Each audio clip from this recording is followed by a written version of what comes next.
చిరంజీవి అనే వ్యక్తి ఒక సూపర్ స్టార్ లేకుంటే పవన్ కళ్యాణ్ ఈరోజు ఆ స్థాయిలో ఆ స్టేజ్ లో ఉండేవాడా? 100% అట్లంటే మరి రాజశేఖర రెడ్డి లేకుంటే జగన్ ఉండేవాడా? రాజశేఖర్ ఉంటే ఇప్పుడు జగన్ ఉండేవాడు. రాజశేఖర సొంత కొడుకునే రాజకీయాలు రానిలే బ్రదర్. జగన్ ఒక్కసారి మీరు ఎక్కడ ప్రమోషన్ చూసారా, ఒక ప్రచారంగం చూసారా? రాజశేఖర రెడ్డికి తెలుసు మావాడు చాలా కంత్రినాడు, అందుకోసం రాజకీయాలు రానిలేదు. రాజశేఖర రెడ్డి రానిలేడు. మీ కుటుంబానికి మంచి జరిగిందంటేనే ఓటేంది అంటారు. మీ సొంత కుటుంబంలో మీకు దిక్కులేదు రా. మీ సొంత కుటుంబాన్ని కాపాడుకునే నువ్వు బయట కుటుంబం ఎట్టా కాపాడుతావు? మొన్న రీసెంట్ గా రేవంత్ రెడ్డి ముఖ్యమంత్రి అయినప్పుడు చిరంజీవి గారు ఒక స్టేట్మెంట్ ఉంది, నా సభ్యత్వం ఇప్పటికే కాంగ్రెస్ పార్టీలో ఉన్నది అని ఒక స్టేట్మెంట్ ఇచ్చారు. విన్నారా? అంటే ఇప్పుడు ఆయన కాంగ్రెస్ లో ఉన్నట్టు ఈయన జనసేనలో ఉన్నట్టు.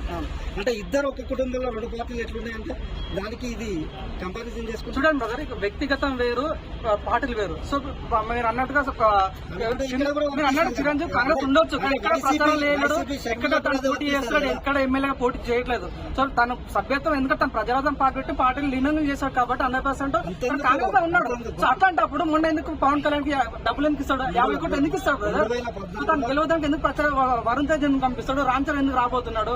సో మీరు చూడండి, అక్కడ రాజకీయాలు వేరు, వాళ్ళ పర్సనల్ లైఫ్ వేరు. వీళ్ళ కుటుంబంలో రాజకీయాలు వేస్తే అది జగన్మోహన్ రెడ్డి కుటుంబంలో మాత్రమే రెండు పార్టీలు కనపడతాయి. చూడండి, బీజేపీలోనే కనపడదు, ప్రచారంగా రాకుండా కనిపించదు. ఒక జగన్మోహన్ రెడ్డి కుటుంబానికి అంటే పవన్ కళ్యాణ్ కాన్సెప్ట్ ఆలోచిస్తాం. చూడండి బ్రదర్, మీరు చూడండి, మనకు ఎప్పుడు మీడియా మీదకి వచ్చి చంద్రబాబు మా తమ్ముడు చెడ్డని చెప్పట్లేదు. సొంత చెల్లి చెప్తుంది, కొంగు పట్టుకుని నాకు మా అన్న నమ్మకండి, నాకు జగన్ ఫ్యామిలీ మా సొంత తల్లి అమెరికా పోలేదు, సో సొంత చెల్లి వచ్చి మా అన్న కోటేకని చెప్పుకోవట్లేదు, సొంత పిన్ని సొంత బాబాయ్ కూతురు వచ్చి మా అన్న నమ్మకం చెప్పట్లేదు. సో పవన్ కళ్యాణ్ ఫ్యాన్లు అందరూ వచ్చి ప్రచారం చేస్తారు కదా, అది గొప్పతనం కదా. సో మేమంటున్నా, సొంత కుటుంబాన్ని కాపాడుకునేవాడు ప్రజలను ఏం కాపాడతాడు? సో ఇది మా ఎజెండా అంత తప్ప అని మేము జగన్ కి యాంటీ ఫ్యాన్స్ కాదు. సో మా ఎజెండా ఏంటి, మాకు ఎవరితో మాకు శత్రుత్వం ఇప్పుడు 100% ఈసారి పిఠాపురంలో జనసేన జెండా ఎగిరేస్తున్నాం 100%. ఈ కూటమితో 100% ప్రత్యేకాలకు ఓటమి ఫిక్స్, ఇది రాసి పెట్టుకోండి. ఇంకోటి, ఎప్పుడు పవన్ కళ్యాణ్ సీఎం అనే ఫ్యాన్స్ కేవలం 21 సీట్లకే పరిమితం అయింది పవన్ కళ్యాణ్.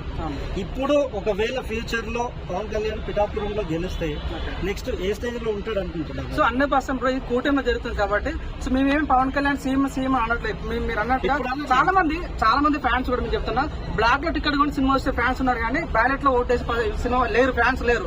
కానీ ఇప్పుడు చెప్తున్నా, మేము అందులో ఫిక్స్ అయిపోయినా. మేము ఇప్పుడు వచ్చి బెండకాయ దొండకాయ పవన్ మా గుండెకాయ అట్లా డైలాగ్ బంద్ చేసాం. మేము ఈసారి గడప వెళ్తున్నాం 100% పవన్ కళ్యాణ్ కి అతిపెద్ద మేజర్తో పవన్ కళ్యాణ్ గెలిపించబోతున్నాం. ఇది మేము టార్గెట్ బ్రదర్. సో అవునా కదా, 100% గ్రౌండ్ రిపోర్ట్ మేము వెళ్ళాము. అందుకోసం ఈసారి అతిపెద్ద మెజారిటీ మీరు కూడా జగన్ కూడా రాని అతిపెద్ద మెజారిటీ పవన్ కళ్యాణ్ రాబోతుంది. 100% పవన్ కళ్యాణ్ పిఠాపురం గెలబోతున్నా, అతిపెద్ద మేరతో పవన్ కళ్యాణ్ గెలబోతున్నా. ఇది రాసి పెట్టుకోండి.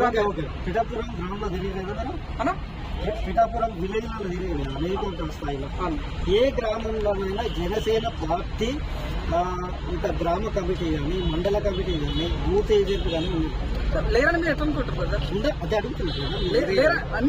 మాకు రిపోర్ట్ ఉంది బ్రదర్, అతిపెద్ద మెజార్టీతో పవన్ కళ్యాణ్ గెలబోతున్నాడు. అడిగేది రిపోర్ట్ మా కమిటీలు ఉన్నాయి బ్రదర్, మాకు స్టేట్ కమిటీ ఉంది, డిస్ట్రిక్ట్ కమిటీ ఉంది, మాకు విలేజ్ కమిటీ, ప్రతి కమిటీలు ఉన్నాయి. మేము కమిటీలు ఏం మొత్తాన్ని ఏదో ఫిక్స్ గా బ్లైండ్ అంటే పోటీ మాకంటే స్ట్రాటజీ ఉంటుంది. 100% ఎవరిని గెలవాలో మాకు ఐడియా ఉంటుంది కాబట్టి 100% పవన్ కళ్యాణ్ అనే వ్యక్తి మామూలు వ్యక్తి కాదు. ఇటువంటి వ్యక్తి మళ్ళీ రారు. దయచేసి నేను చెప్తున్న పిఠాపురం ప్రజలారా, మీకు మంచి అవకాశం దొరికింది. నిజంగా మీరు చాలా ధన్యం, మీరు చాలా అదృష్టవంతులు.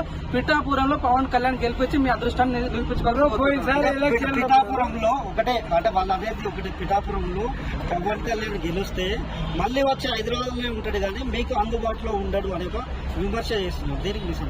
చూడండి బ్రదర్, మంచి చేయాలంటే నువ్వు ఢిల్లీలో ఉన్నావా ఐడియా అనవసరం, మంచి చేయాలని ఆలోచన చాలు. సో మీరు అనుకోండి, పవన్ కళ్యాణ్ ఎందుకు ఉన్నాడు బ్రదర్? 100% ఉంటాడు. సో మేబీ తను అక్కడ పిఠాపురంలో ఓనర్ పెట్టవచ్చు కదా. సో తను మంచి నాయకుడు, విజన్ ఉన్న నాయకుడు, అంతేగాని ఏదో మన రాజకీయం చెప్పి సెంటిమెంట్ గా రాజ్యం ఇంకో రాజ్యం అటువంటి డైలాగ్ మాకు ఉండదు. 100% మీ 100% ఈసారి దిగబోతున్నాం, రంగాలు దిగిపోతున్నాం. పవన్ కళ్యాణ్ అతిపెద్ద మేజర్తో గెలిపించబోతున్నాం అంతే.